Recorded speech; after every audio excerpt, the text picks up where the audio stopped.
Cancer. Today we're going to look at August 23rd, 2025, and that's the new moon in Virgo.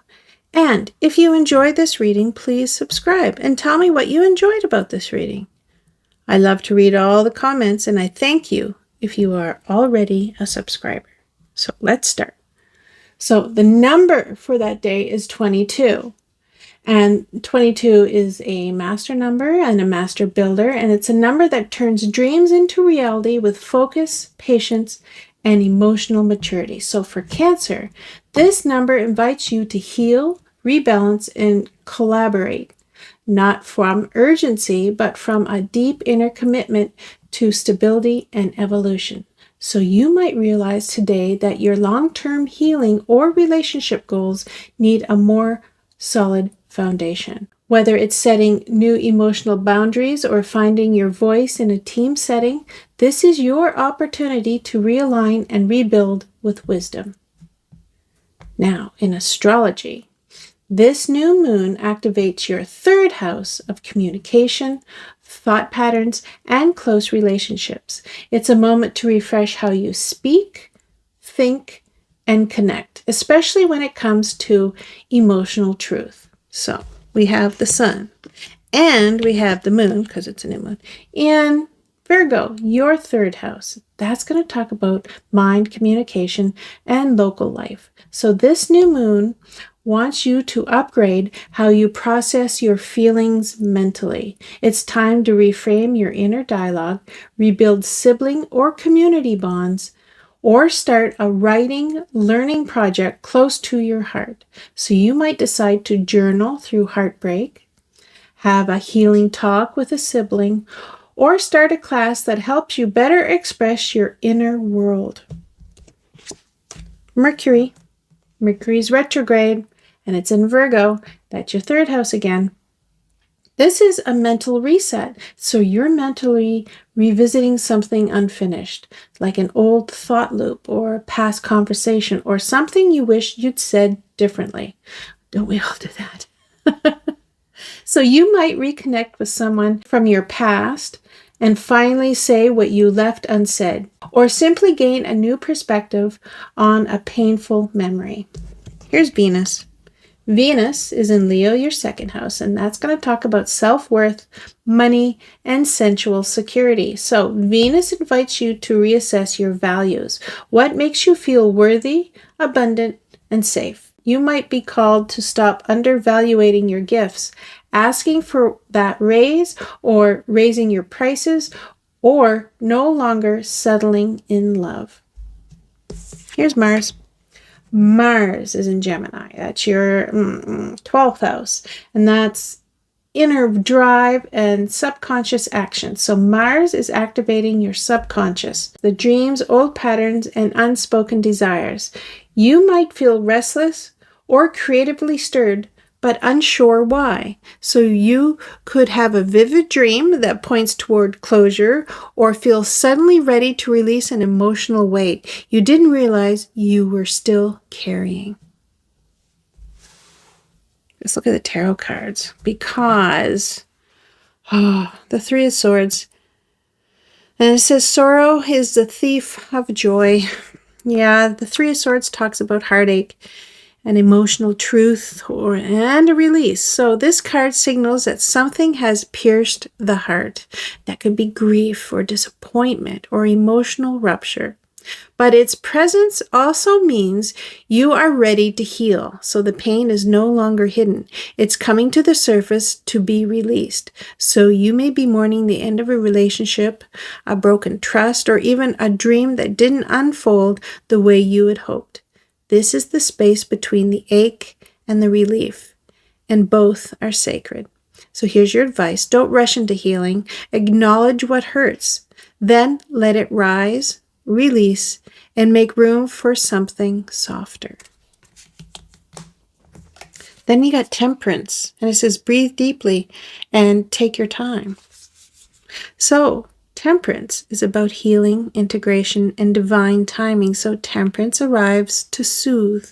It is the alchemy of balance, showing that all things can be blended, grief with grace, fear with faith, endings with beginnings. So you may be balancing two worlds, your desire to move on and your need to mourn, or juggling a demanding relationship while trying to care for yourself.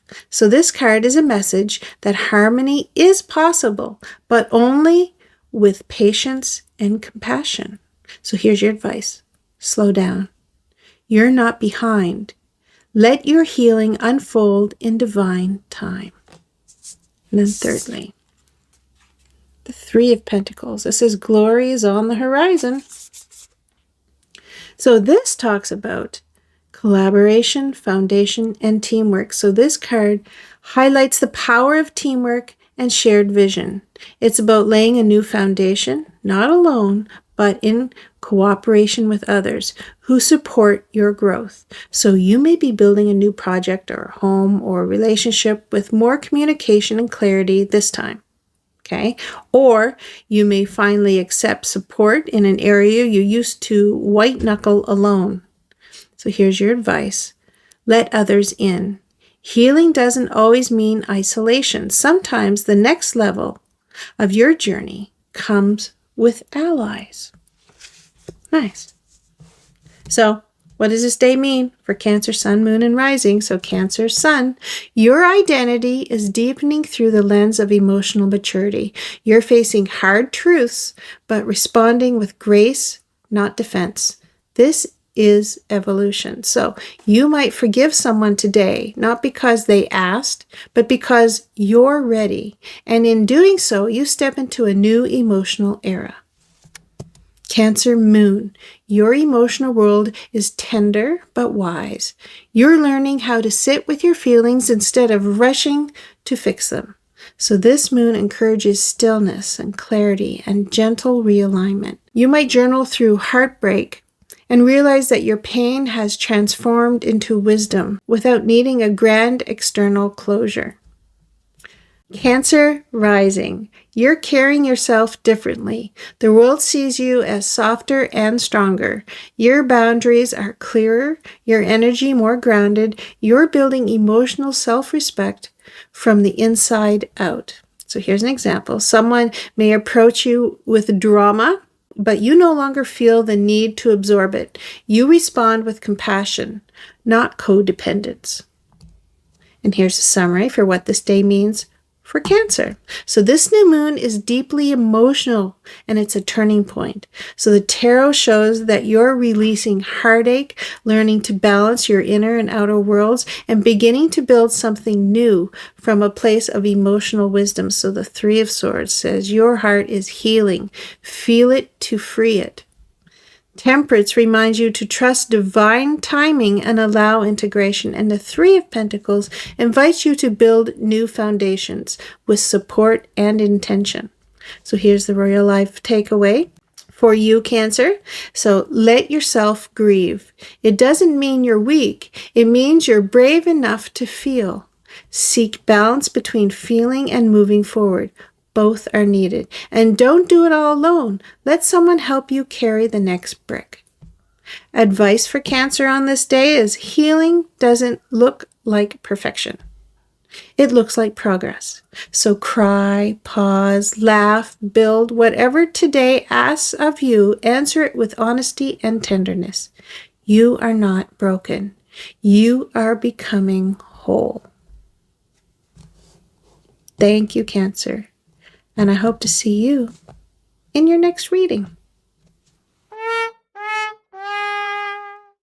A painful memory. A painful. Sorry, it's so painful. I'll bring that back.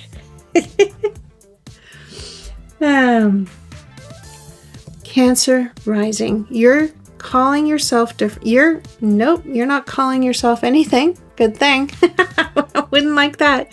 So